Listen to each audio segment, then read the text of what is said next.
This week's parsha has the mitzvah of bris milah, and we find in the Torah there is a connection between bris milah and Eretz Yisrael.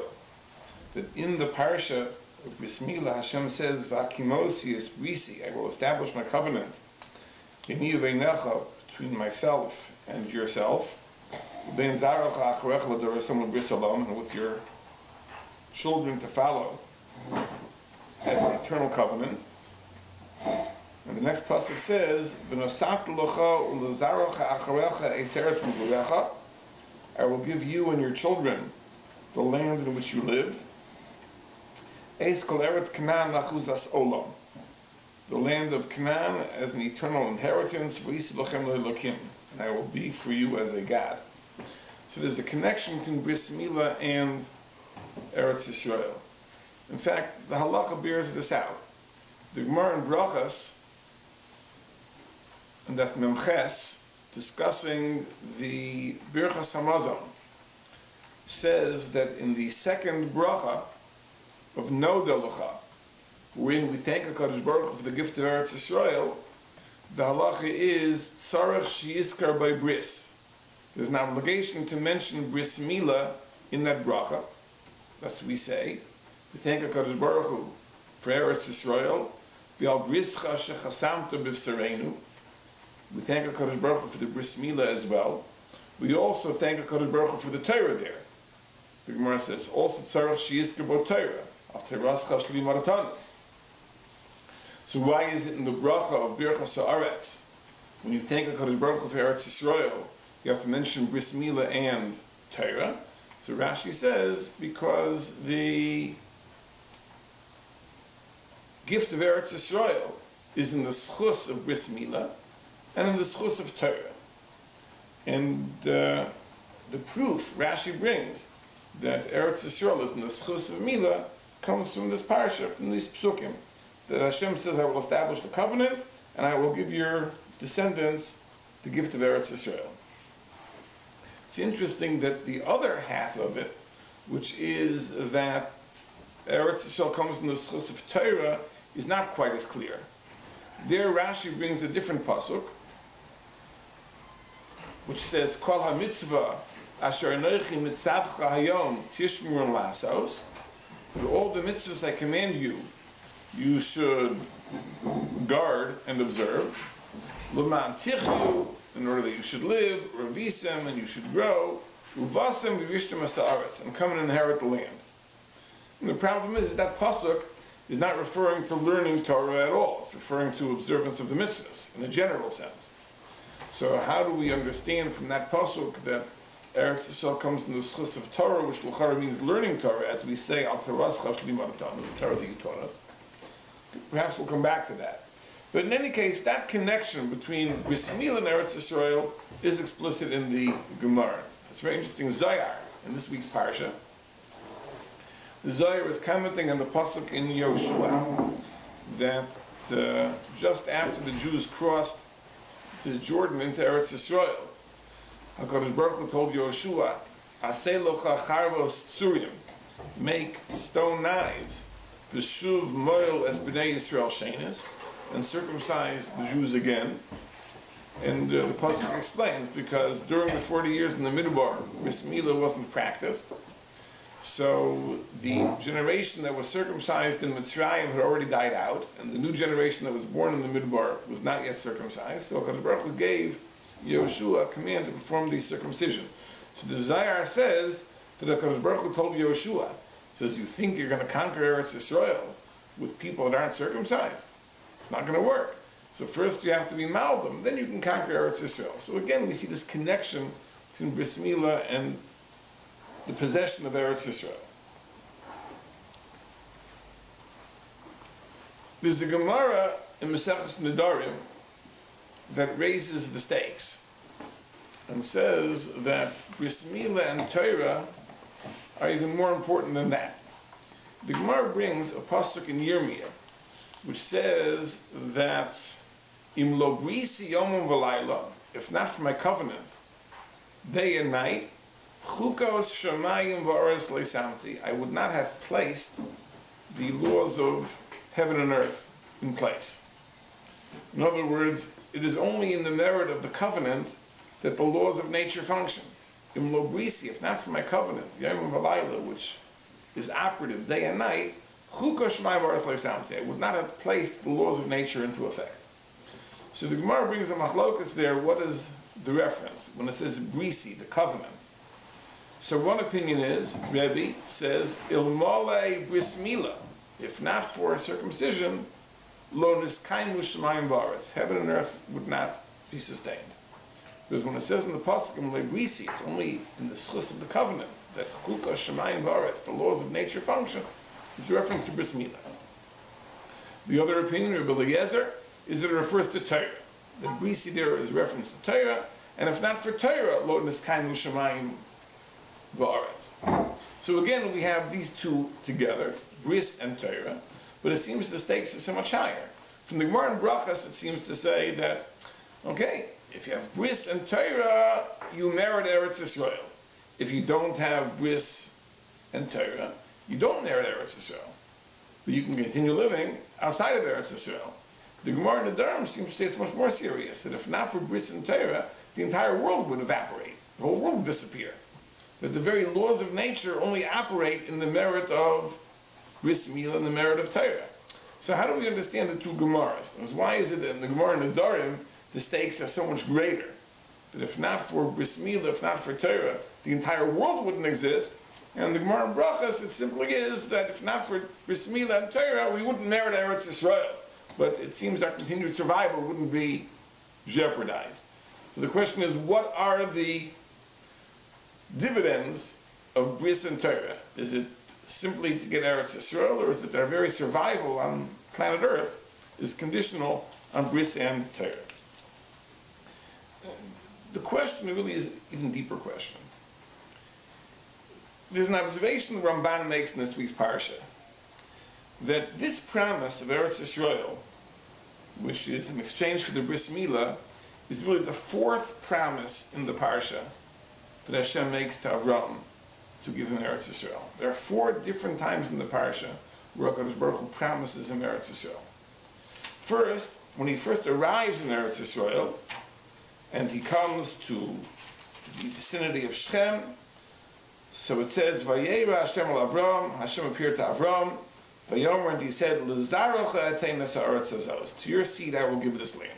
That's the first promise. Then a little bit later, after Lot and Avram part ways, Hashem appears to Avram again. And he says, Vashem Amar el Avram acharei hiparad Lot mi'imo. Hashem said to Avram after Lot departed, he told him, Sona einecha, raise your eyes and look from the place where you are, to the north, the south, the east, to the west. Ki es kol ha'aretz asher ata ro'eh, because all the land that you see, l'cha et nena, I will give it to you, u'lozarocha ad olam, and to your seed for eternity. So there's a second promise for the Eretz Yisrael. Then later in the parsha, we have the bris bein absarim, the covenant that HaKadosh Baruch Hu made with Avraham Avinu. HaKadosh Baruch Hu informed Avraham Avinu of the exile in Mitzrayim. And it says, Vayomahu, on that day, Karas Hashem as Avram bris lemar, Hashem made a covenant with Avram, L'zarocha nasati es ha'aretz hazos, to your seed I have given this land, all the way from the Har Mitzrayim, Ad Nahar Gadol Nahar Pras, all the way from the river of Mitzrayim, whatever that is, until the Euphrates River in the northeast. So Nahar Mitzrayim in the southwest, and the Euphrates River in the northeast. Between those two rivers, I have given your seed the gift of Eretz Yisrael. So we have a third promise of Eretz Yisrael. And then, in the Parsha Bris Milah, as we said, we have a fourth promise of Eretz Yisrael. So the Ramban is bothered, why do we have so many promises, again and again and again? What does each promise come to add to the promise before? So the Ramban explains as follows. The Ramban explains that the first promise, it's not clear at all what Hashem is promising.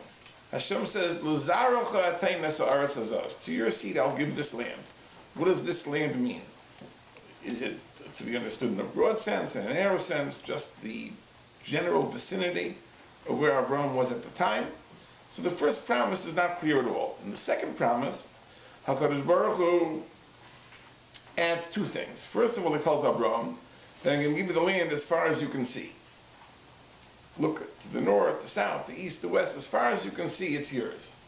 And the Ramban understands that it wasn't just as far as he could see with the naked eye, but HaKadosh Baruch Hu gave him the ability through Ruach HaKodesh to see the entire Eretz Yisrael. So here HaKadosh Baruch Hu gave him a much larger gift, not just the vicinity of where he happened to have been, but here the entire Eretz Yisrael, all the way to the north, south, east, and west. And furthermore, HaKadosh Baruch Hu promised that it would not only be a gift to him, but it would be a gift to his children forever. In the first promise, he said, to you I'll give this land. In the second promise, Hashem added, not only to you, but to your children forever. So that's what the second promise added to the first. The first was a promise of a very small area, and specifically to Avram. The second promise was a promise of a very large area, not only to Avram, but to his children as well. The third promise of the Bris Bein HaBesarim added a covenant. It added a bris, which means that chet, sin, could not prevent the promise from being fulfilled. And this is a very important idea, because the earlier promises, although there is no explicit condition, it may have been understood that it's conditional upon merit. So as long as Avram is deserving, as long as children are deserving, they'll get the gift. But if chas v'shalom they would commit averos, maybe they'd lose it. When HaKadosh Baruch Hu makes the bris, when he makes a covenant, what HaKadosh Baruch Hu is saying is that it will happen no matter what. That nothing can abrogate the promise, even the lack of merit on the part of the Bnei Yisrael. And that's what the third promise adds to the first two. The idea of bris, the idea of covenant, the idea of a guarantee, it's a certainty. What does the fourth promise add? So the fourth promise adds two things, says the Ramban. Number one, that even if Klal Yisrael is subsequently exiled from Eretz Yisrael, they will eventually return to it. Now, it's difficult to understand why that isn't included in the third promise. If the third promise is a bris, which chet cannot affect, so why is there even a possibility of being exiled? There has to be a subsequent promise that you'll come back. That's a good question. But the Ramban says that the fourth promise also adds something else, which is something about the nature of Eretz Yisrael. And the Ramban refers us to something which he writes in Parshas Achrei Mos, which is that Eretz Yisrael is unique. It's special. It's different than every other land. It says every other land is subject to a certain natural order. And you can describe this in various ways. You can say it's under the mazolos, under the constellations. You can say it's under the sarim, under the guardian angels. If you are of a scientific bent, you can say that it's subject to laws of nature, which are pretty much fixed. But every other land is subject to certain guidelines, certain rules. It functions in accordance with a certain order. Eretz Yisrael is unique. Eretz Yisrael is the land which is directly under the Ribono Shel Olam's providence. Well, this is an idea which the Ramban develops, but really we've pointed out in the past that the Chumash itself makes this point. In Parshas Eikev, HaKadosh Baruch Hu tells us that the land to which I'm bringing you, lo k'eretz Mitzrayim hi. It's not like Egypt, where you plant your seed, v'shkisa v'ragel chalkagan hayarak, and you can irrigate it with labor. But rather, the land I'm taking you to is Eretz Harim Uvakos. It's a land of mountains and valleys, so you can't transport the water for irrigation. L'metar hashamayim tishtamoyim. Instead, it drinks rainwater. And the pasuk goes down to say that about Eretz Yisrael, Tamid einei Hashem LECH-LECHA ba, that the eyes of HaKadosh Baruch Hu are upon it constantly, Bereshis hashana v'ad achar shana, from the beginning of the year until the end of the year. Now that idea that Eretz Yisrael is dependent on rain and therefore subject to a certain level of hashgacha, of divine providence, as opposed to other lands, is only the most visible manifestation of a spiritual reality, the Ramban says, which is that every other land is, to a certain extent, subject to laws of nature, or constellations, or sarim, however you describe the process. Eretz Yisrael is a land which is totally under the hashgacha of the Ribono Shel Olam. And the Ramban says there are certain consequences to this. And the Ramban points out one of the consequences is that sins that could be tolerated outside of Eretz Yisrael are not tolerated inside Eretz Yisrael.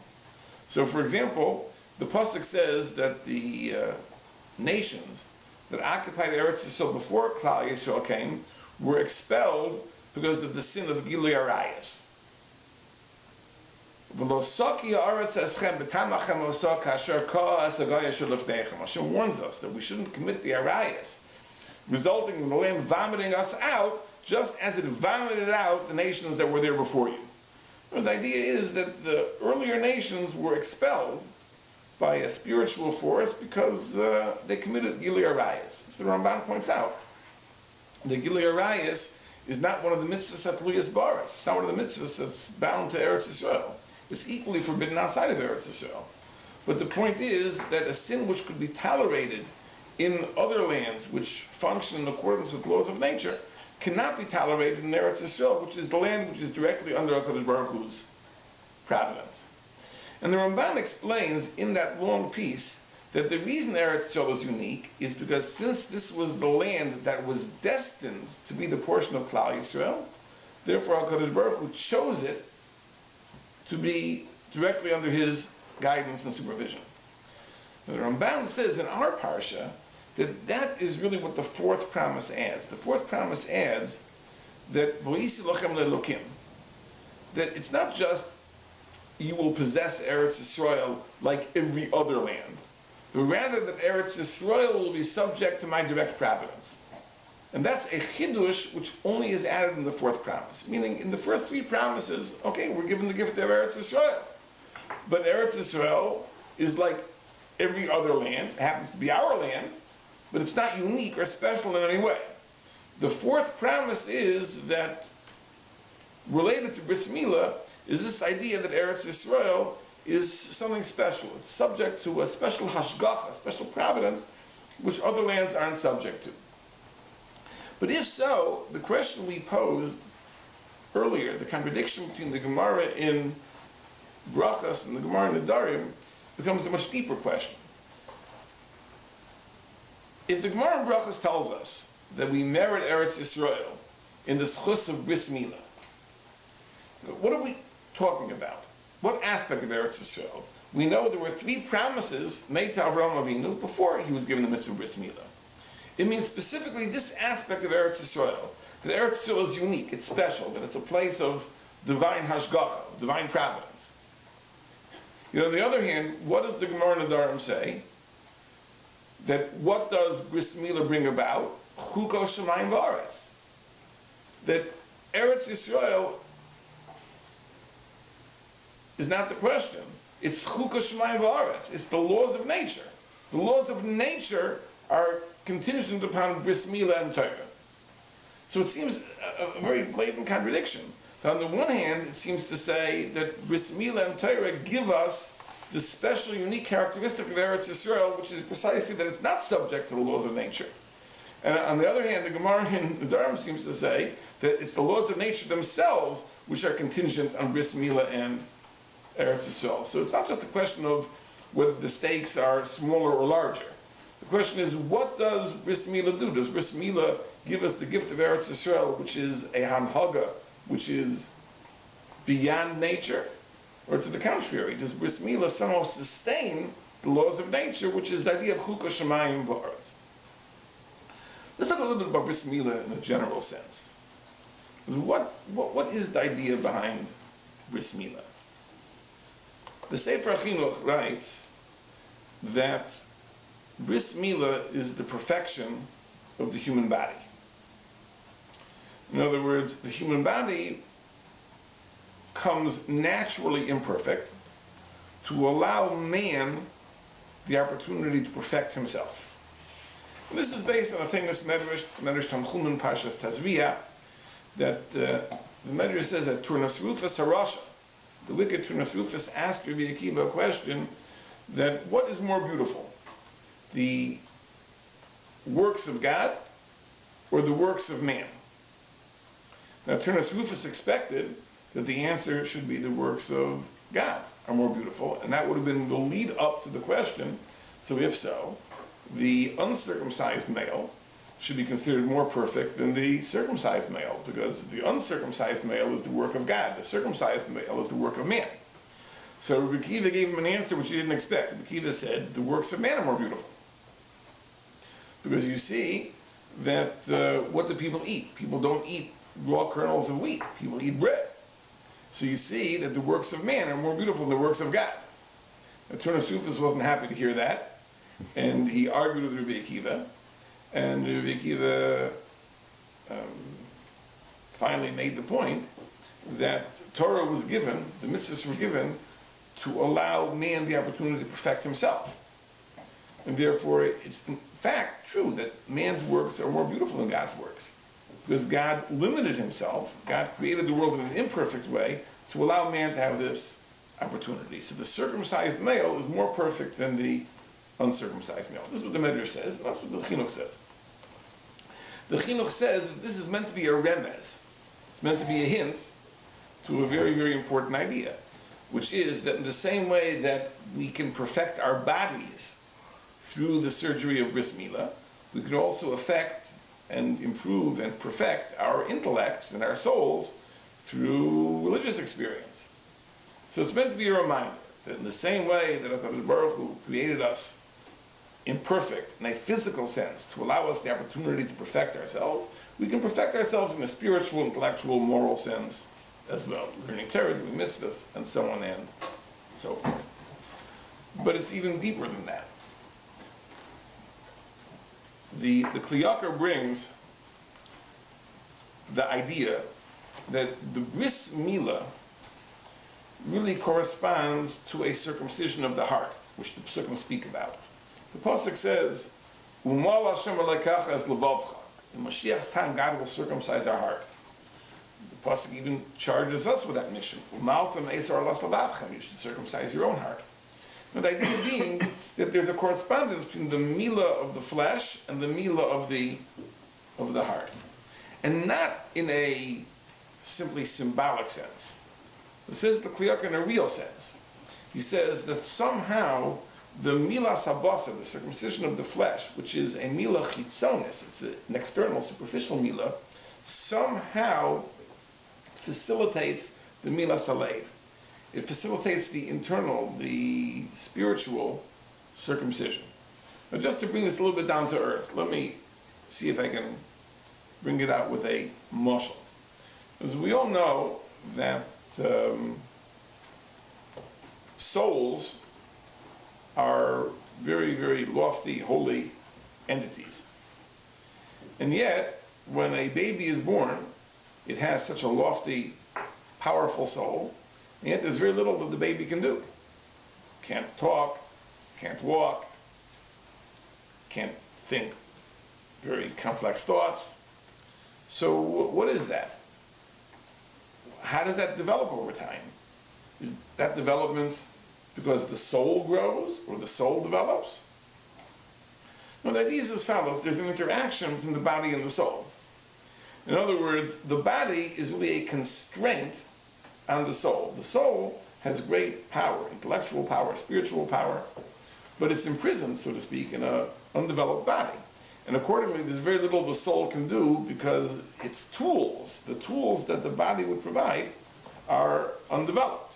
As the body grows, as the body develops, the soul is freer to do more, understand more, experience more, and so on and so forth. But as long as the soul is imprisoned in the body at all, there are constraints on its ability. Because we believe that when a person dies and the Yetzias Neshama takes place, at that point the soul can achieve a potential beyond anything it could have achieved while it was still imprisoned in the body. So the body really is a constraint. It constrains the soul from fully actualizing and realizing its potential. Now, in ways that we perhaps can't understand, the act of perfecting the body through bris milah removes one of those constraints on the neshama. And therefore, the milas habasar, the circumcision of the flesh, not just symbolizes the idea that we can perfect ourselves morally, but it actually facilitates that perfection. The milas habasar actually brings about a milas halev. It facilitates the milas halev. Now, the Kliyakar wrote a sefer of drashas, lesser known sefer, called LECH-LECHA. And in that sefer, he says, along the same lines, an amazing thing. He writes that true understanding in Torah can only come to a person who's had bris milah. Because until a person has bris milah, so there's that additional constraint on the leiv, on the heart, and to have a true understanding of Torah is impossible. So really, it is the milas habasar, it's the circumcision of the flesh, which creates a milas halev, which enables the person to fully understand Torah. And the LECH-LECHA says, and this is really the connection that the Gemara and the Darchei makes on the pasuk, that in lo brisi yomim v'layla, chulukas shemayim v'aretz leisamti, and the Gemara says that what does bris mean? It's a reference either to bris milah or to Torah. The two are bound. Because the very purpose of bris milah itself is to facilitate being able to take in the lessons of Torah. Without the milas habasar, you can't have the milas halev, which allows a person to be open to what Torah has to teach. Now, it's interesting to note that going back to the Kliyakar and Chumash, he says a fantastic thing. He says there's a difference from the milah of Avram and our bris milah. The milah of Avram was a symbol, an external symbol of what Avram already accomplished internally. He says Avram Avinu, through his own effort, already achieved the milas halev, the circumcision of the heart. He was given the mitzvah of bris milah to show, to demonstrate in an external way what he had already accomplished. So in the case of Avram, it's the exact opposite. It's not that the milas habasar facilitates the milas halev. He already achieved the milas halev, and the milas habasar was a sign, God conferred upon him a sign to show what he already accomplished. He says, for us, it's the exact opposite. For us, the milas habasar is to bring about the milas halev. It could be, by the way, that this will answer the first question we mentioned, which is that the Gemara in Bereshis says that Eretz Yisrael comes in the schus of bris milah and the schus of Torah. And we pointed out that Rashi struggles to find a pasuk wherein there's an explicit connection between Torah and Eretz Yisrael. And the pasuk he brings is a difficult pasuk, because it's not really talking about learning Torah at all, it's talking about observance of mitzvahs. But according to the LECH-LECHA, it would be very simple, that if the Torah says that Eretz Yisrael comes in the narrative of bris milah, but the very purpose of bris milah is in order to bring about understanding of Torah, then it's understood that if Hashem says you'll get Eretz Yisrael in the merit of bris milah, it's understood that it means in the merit of Torah. And it's interesting that this svara of the LECH-LECHA, Rabbi Eliezer brings in a tshuva lahalacha. He builds a halacha on this. A very, very interesting thing. Rabbi Eliezer is a shayla like this, that we know that a bris, so there's a bracha the Moel says, which is the bracha of Asher Kitshanu b'mitzvaysav v'tzivanu ala milah, and there's a bracha that the father says, which is Asher Kitshanu b'mitzvaysav v'tzivanu lachnisa b'risa shel Avraham Avinu. And that's because really the mitzvah of bris milah is on the father. So even if he designates a Moel to perform the milah itself, but that bracha of lachnisa, that the father makes. There's a shayla, what if the father isn't present? Let's say the father's not there, or the father is not alive. So who says the bracha of lachnisa? So the Ramon Shulchan Aruch says that bracha is said by the Sandik. The Sandik says the bracha in that case. So Gregor wants to say that that's only if there's no grandfather present. But if there's a grandfather present, then the grandfather should say the bracha of lachnisa. Now this is a very strange thing, because we never find that a grandfather has any obligation of bris milah for his grandson. The Gemara says that the obligation is on the father. If the father doesn't do it, it's an obligation on Beis Din, which means Kol Yisrael. We never find an obligation of the grandfather, that grandfather has more of an obligation to guarantee that his grandson is circumcised than in the case of any other person. But Rabbi says, but we do find by Torah that's the case. The Gemara says that when it comes to learning Torah, the obligation to teach Torah is primarily on the father. If the father doesn't do it, then it's an obligation on the grandfather. So it says in Rabbi Eliezer that since, as the LECH-LECHA explains, the whole purpose of bris milah is in order to facilitate Torah, and by Torah we find there's an obligation on the grandfather. So likewise, by bris milah, there's more of an obligation on the grandfather than anyone else, and therefore he paskins that if there's a grandfather present, the grandfather should say the bracha of lachnisa and not the sandik. So it's interesting that in the Shaila of Halacha, Rabbi brings this svar of the LECH-LECHA. But what we've come to understand is that it's not just that bris milah is something that we do, or even something which symbolizes something else. The bris milah somehow creates an effect within the soul of the person, which makes him more open and more receptive to Torah. And the question is specifically, what is it? Obviously, Torah is very broad, and there are many, many things that we're meant to understand in Torah. But is there something that we can identify that through bris milah we're meant to understand X? There's another idea behind bris milah that we've spoken about in the past. The Maharal says an amazing thing. He asks the question that we know that HaKadosh Baruch Hu delayed giving the Torah until Klal Yisrael developed as a nation, till we reached the level of Shishim Ribo, 600,000. That's when HaKadosh Baruch Hu gave the Torah. But certain specific mitzvahs were given earlier. So, for example, the mitzvah of Gid Hanasha was given to Yaakov Avinu, and the mitzvah of bris milah was given to Avraham Avinu. So the Maharal asks the question in the Sefer Tiferes Yisrael that if HaKadosh Baruch Hu delayed giving the Torah in a general sense until much later, why were these specific mitzvahs given earlier? And the Maharal gives an explanation for each of the mitzvahs that was given earlier, why that mitzvah was given earlier. When it comes to the mitzvah of bris milah, why it was given to Avraham Avinu, the Maharal says an amazing thing. He says the Maharal that Avraham was given the mitzvah of bris milah because Avraham already achieved the idea which bris milah symbolizes, which really is exactly what the Kliyakar had said, that Avraham's bris milah is very different than our bris milah. Our bris milah is to accomplish something. Avraham Avinu's bris milah is to attest to the fact that he already accomplished it. So he says he already accomplished it, but what is it that he accomplished? So the Maharal says an amazing thing. So the bris milah is symbolic of a barrier which separates us from God. A barrier which separates us from God. And Avraham Avinu removed the barrier. Avraham Avinu was directly connected to God, and therefore the bris milah symbolizes the removal of that barrier. Says the Maharal, what is that barrier? What is the barrier that separates us and God? And the Maharal says an amazing thing, that which separates us and God is teva, is nature, the laws of nature. Now when you think about it, it really is a very, very deep insight.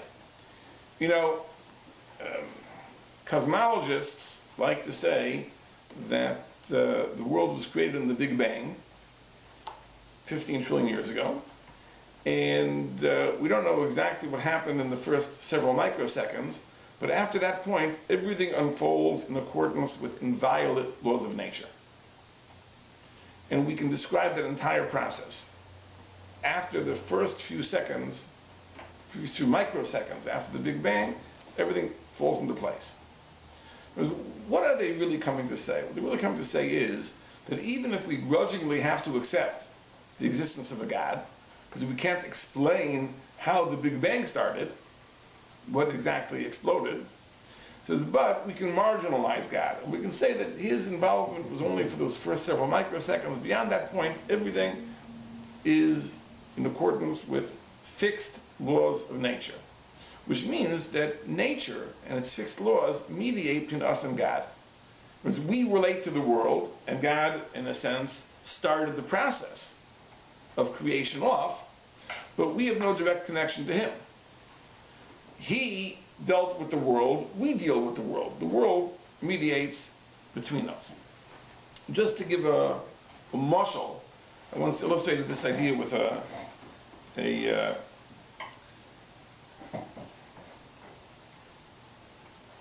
a Gemara in Maseches Chagiga which says that a person who is mute cannot teach Torah. And therefore, since it says in the pasuk, "L'man yilamedu," so we exclude from the mitzvah of hakel a person who is shemea ve'ena medaber, a person who can hear and not speak. He can't teach Torah. So the question is, when he can't teach Torah, okay, he can't speak, but he can write a sefer, and we can read the sefer. So why isn't that called teaching Torah? So the answer is this: because when I speak to you, there's a direct communication between me and you. I am relating to you directly. If I would write a sefer and you would read the sefer, that's not called I'm communicating with you. Because I wrote a sefer, now the sefer is on the table, and you read the sefer. The sefer mediates between me and you. That's not called teaching. Right? The word ilamedu, the word teaching, implies a direct connection. If there's something which mediates, something in between, I relate to the sefer because I wrote it. You relate to the sefer because you read it, but I don't relate to you. There's no connection. In other words, if I read Shakespeare, you can't say I have a direct connection with Shakespeare.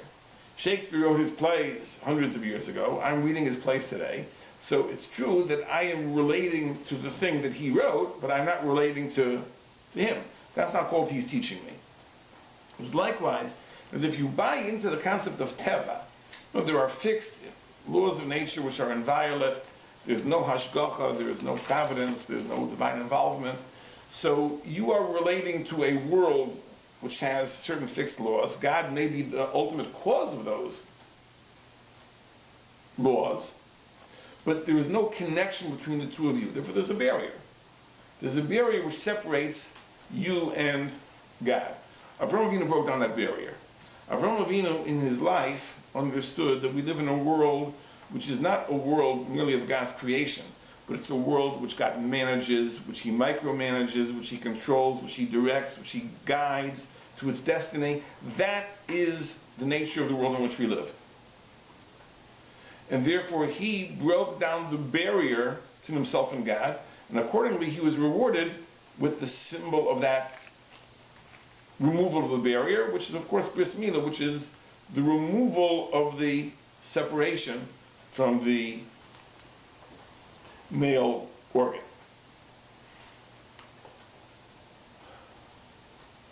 It would seem to me that if we're meant to understand anything, well, there are many, many things in Torah.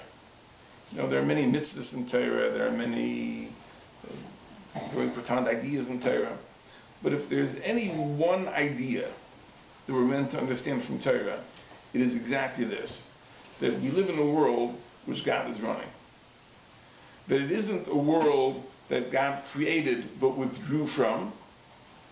It is a world that he controls, a world in which he is interested, a world in which he's a mashgiach, a world in which he responds to that which we do, in which he takes note of what we do. It makes a difference to him, it's important to him. There is a reward, there is punishment, there are consequences, precisely because he is engaged with the world. If there's any lesson in Torah, I would say that that's the most important lesson that we need to know. Avraham Avinu was given bris milah because he already learned that lesson. It says we are given bris milah because the bris milah creates a milas halev, which enables us to learn that lesson. And of course, the best place to learn the lesson is from Torah. That's what the entire Torah is. The entire Torah is telling me exactly that message. Right? We have a Ribono Shel Olam who cares about mankind. He guides mankind. He gives them instructions. He tells us there are consequences. Because a person who learns Torah has a very, very different view of the world than a person who wouldn't learn Torah. A person who doesn't learn Torah, doesn't accept Torah, has a view of the world. There are laws, it's fixed. Things happen because the laws of nature dictate they happen. A person who absorbs lessons of Torah has a totally different worldview. That's a worldview which is symbolized by Milah and is facilitated by Milah. So again, Avraham Avinu was given the Bris Milah as a symbol of his having achieved that worldview, because he broke down the barrier between himself and the Ribono Shel Olam, and therefore HaKadosh Baruch Hu publicized that fact by conferring upon him Bris Milah. For us, it's the opposite. The Bris Milah creates the Milah Saleh, which enables us to see through these things. That's undoubtedly the pshat in the Ramban, the emek of the Ramban. This idea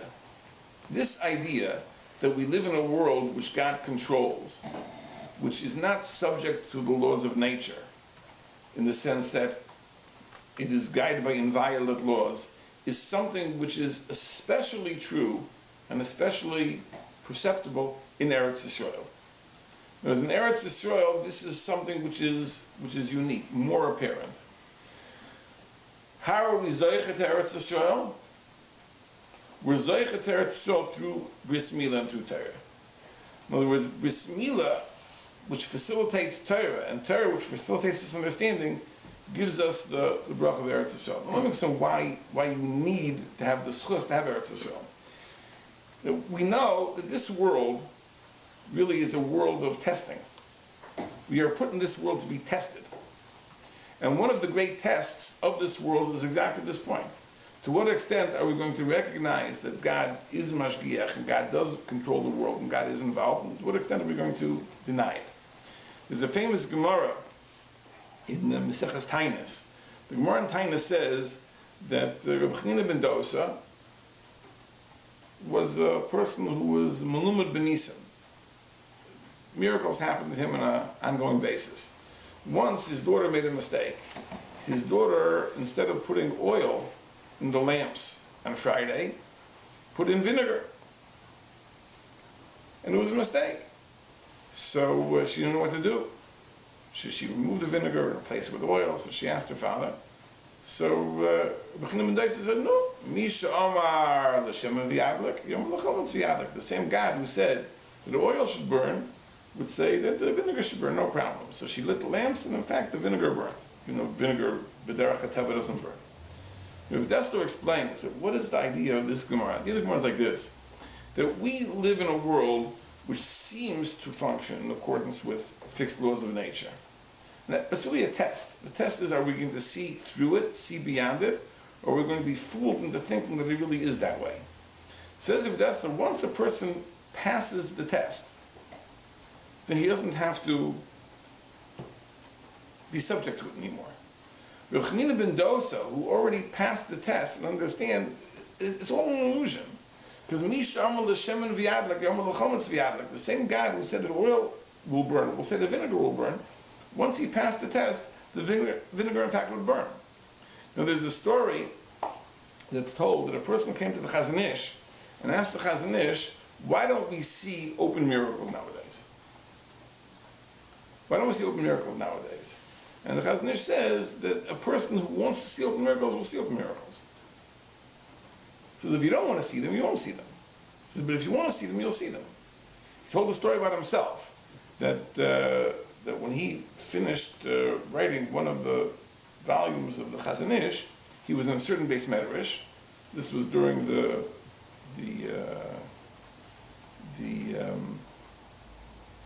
period of the First World War, and if you didn't have papers, you could be arrested. So someone came and warned him that he better escape, because they're coming, the police are coming, they're looking for people with papers. If you don't have papers, you're going to have to escape. Anyway, so he ran away. He ran into the woods, but sure enough, his path took him right exactly where the soldiers and the police were. And he couldn't turn in the opposite direction, because then they certainly would have thought it was suspicious. So he just figured all he could do was just walk on as if he was totally innocent.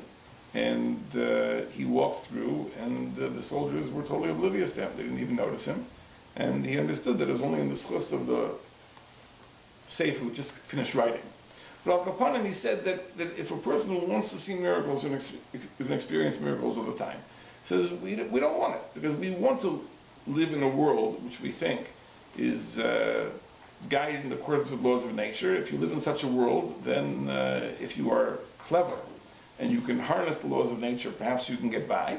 So we don't want to be in a world where we are subject to HaKadosh Baruch Hu's providence. That's a world which is very demanding. It's a world where you have to be righteous. You have to do the right thing. If you do the wrong thing, HaKadosh Baruch Hu will react negatively. So in many ways it's harder to live in such a world. So most people don't want to live in such a world. But if you want to live in such a world, then you'll see the Nisim. It'll be very, very evident to you. And Echinu ben Dosa already passed that test, and therefore he wasn't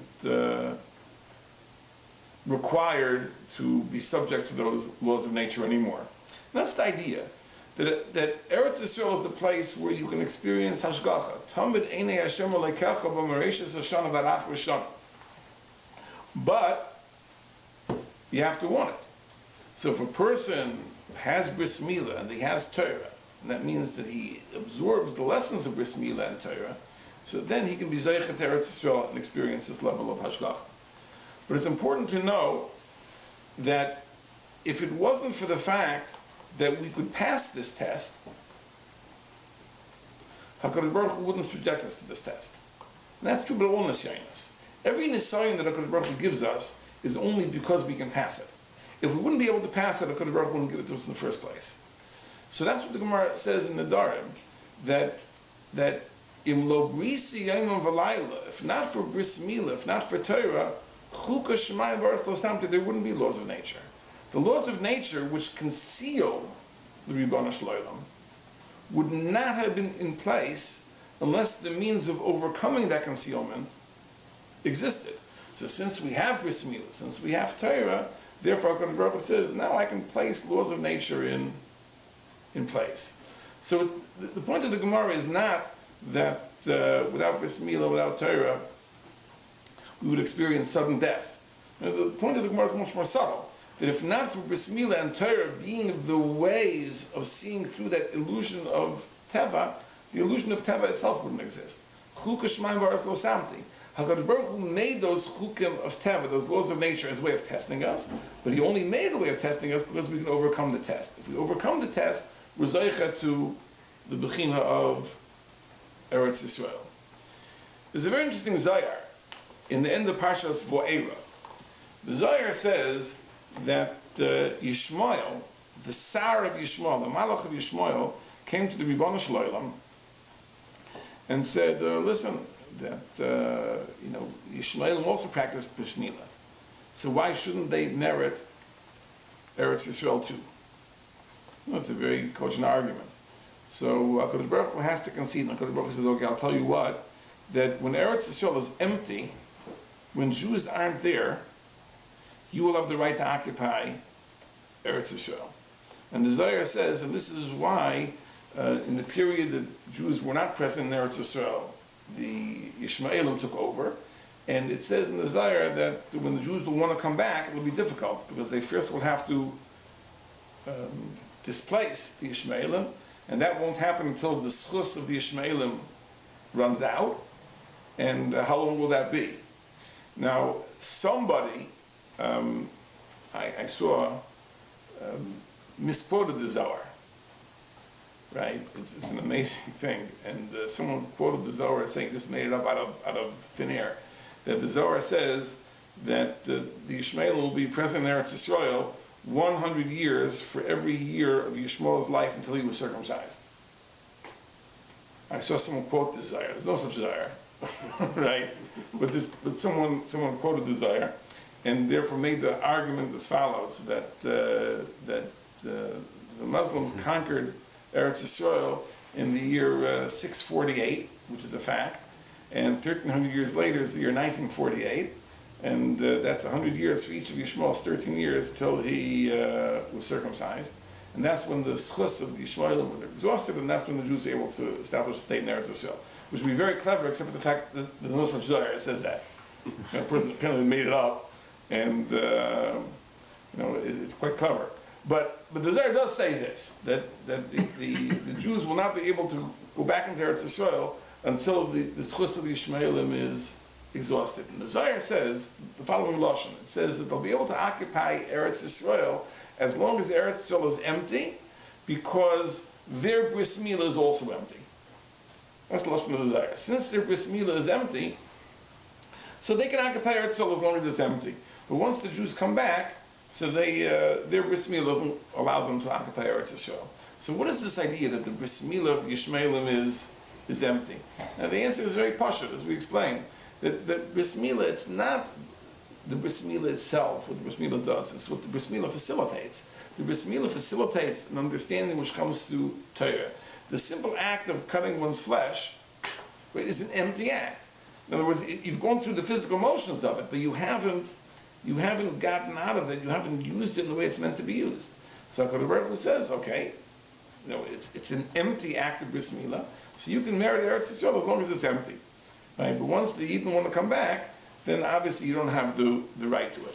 The idea is that bris milah is not simply something which you do. It's not just a physical act. It's only to the extent that it ultimately leads to a deeper understanding, something spiritual, something that comes through Torah. That is the value of the bris milah.